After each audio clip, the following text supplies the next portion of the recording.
Grabe, nakakatakot yung bangin.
Good morning mga ka-alright, kumusta kayo? At welcome sa panibagong vlog natin.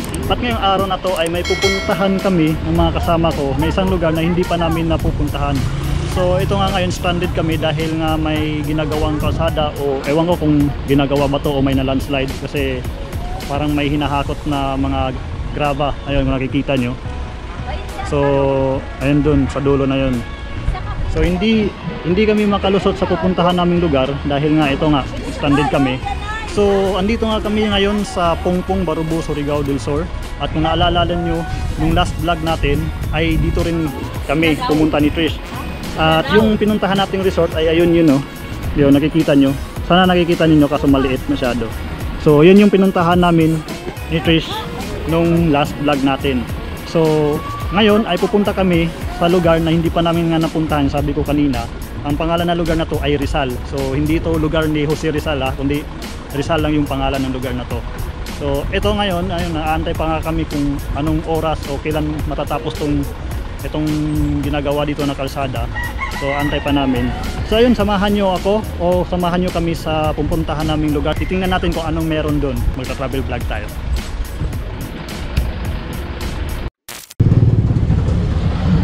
So ayun mga ka-alright, isang oras mahigit kami kakaantay bago kami makalusot dito. Ayun, grabe, sobrang sira-sira yung daan.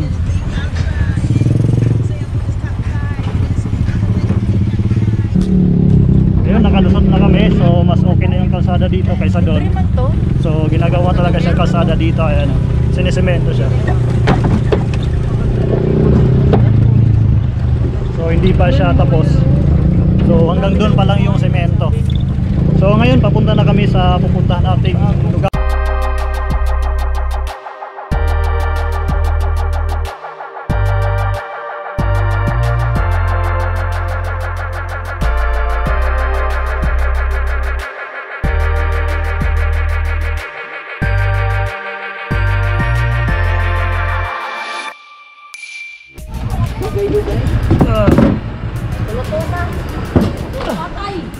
So ayun mga ka-alright, kakarating lang namin. Grabe, sobrang hirap yung daan. Grabe, kung nakikita nyo, grabe, sobrang lubak-lubak. So hindi pa siya semento. So yung semento ay dito lang sa bayan na to. So ayun, kakarating lang namin. Nandito kami sa bahay sa tito ni Algin. And dito makikita nyo, sa ating nakatayuan ko, makikita na dito yung dagat at saka yung sinasabing Turtle Island. Ayun. So itatry natin mamaya, namin mamaya kung pupunta kami doon. So ngayon muna ay magla-lunch muna kami kasi sobrang gutom na. So pasok muna tayo dito. Ayun mga ka-alright, bumili kami ng kikilawin namin mamaya. Itong likod amo at itong isa na tinatawag na bat. Ayan. So nabili namin itong dalawang to, 325. So mura na. 1 kilo kung dalawa. Bumingi din kami ng shell. Ito, alam niyo ba to? Dito sa amin, nilalagay ito siya sa mga lagayan ng pera kasi sabi nila pampaswerte daw to. So ayun, humingi kami doon at binigyan kami ni Trish, tag-isa kami. Swerte So, sa negosyo ba? Ayun, nagpe-prepare na yung mga kasama namin para pupunta doon sa isla na yun. So pupunta kami ngayon doon. Grabe, sobrang init. At ang gandang lugar na to, tahimik. Maliit na baryo lang siya. So maya-maya pupunta na kami kasi yung contact namin ay naghanap pa ng pump boat para tatawid doon sa isla na pupuntahan natin. So ayun, update ko lang kayo mamaya at kita-kits tayo mamaya. Ngayon mga ka-alright, going na kami ngayon sa sasakyan naming pambot. At ito, low tide siya ngayon kung nakikita nyo. Sa otro lagi, butangan ko na skyline siguro. So low tide siya at grabe tirik na tirik yung araw. Ang init. Pupunta na kami ngayon doon. At ito mga kasama ko, bitbit na namin yung mga gamit namin. At Trish nauna na. Sobrang excited kasi tagal na niyang gustong pumunta sa island na yan. Kahit ako, naririnig ko na yung island na yan na maganda nga daw. Walang plano yung pagpunta namin dito kasi may kukunin lang sana kami dito sa bayan na to na isang net para sa fish pond. Kaso napagplanuhan na pupunta na lang doon kasi andito na kami. So ayun, at sana mag-enjoy kayo sa vlog natin ngayon. At samahan nyo kami sa pagpunta doon sa island na yan at mag-enjoy tayo doon. Maliligo tayo. So tara!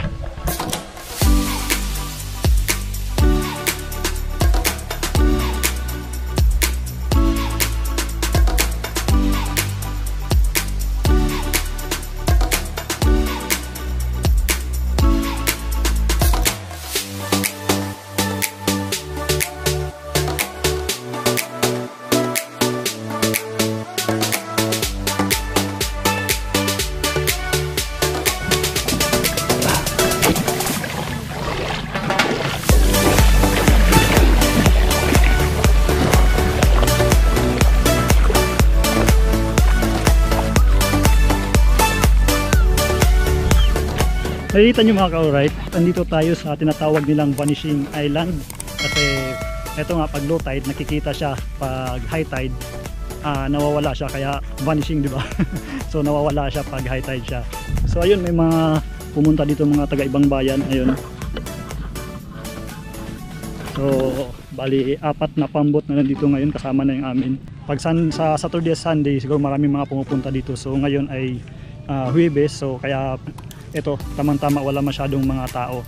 So ayun, kung nakikita nyo,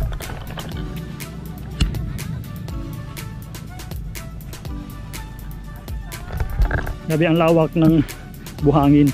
So itong isla na yan, kung nakikita nyo yung isla na yan, yan yung Turtle Island. So dito hindi siya masyadong hugis na turtle kasi malapit tayo, pero kung doon tayo sa Barubo, kung titingnan natin yan ay hugis bao siya. So ikutin natin to, titingnan natin kung gaano kaganda tong sandbar nila dito sa Barubo, sa Surigao del Sur.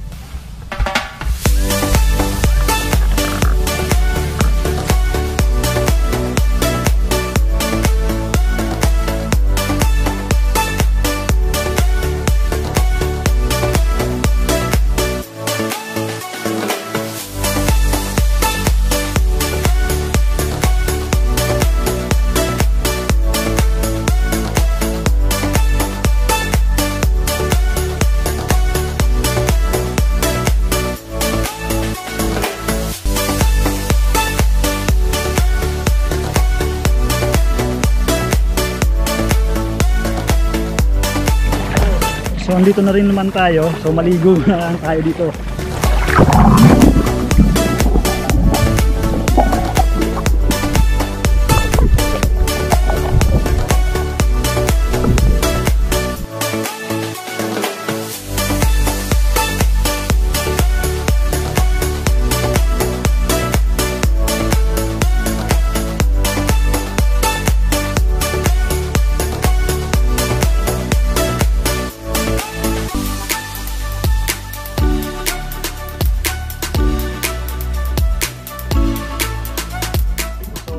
Papunta na kami doon sa kabilang isla sa tinatawag ng Kabgan.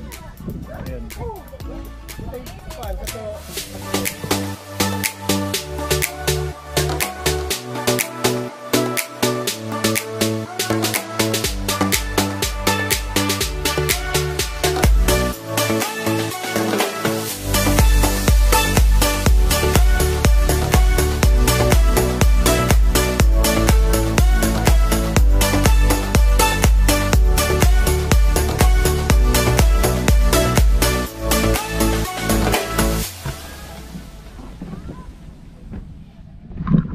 Ayun mga ka-alright, kakarating lang namin dito sa isang isla at ang pangalan na isla to ay Kabgan.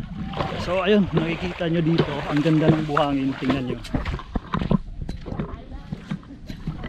So white sand siya. At ngayon ay may pupuntahan daw kami na isang magandang tanawin dito sa isla na to. So medyo malayo-layo daw to. So itatry natin puntahan doon. Yun yung buhangin mga ka-alright to. Ang ganda. Sobrang pino. Puting-puti.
At yun mga ka-alright, no, nandito na kami sa bayan at eto na nga, umulan na. So siguro mamaya baka lalakas pa tong ulan pag biyahe namin. Pero okay lang yun kasi basa naman kami. So ayun, pauwi na kami ngayon at ayun, malaylayo pa yung biyahe at ang hirap pa ng daan. So ayun, adventure nga hinahanap natin. So ito na nga yun. At yun, kita-kits na lang tayo sa bahay at doon na tayo mag-ending ng vlog natin.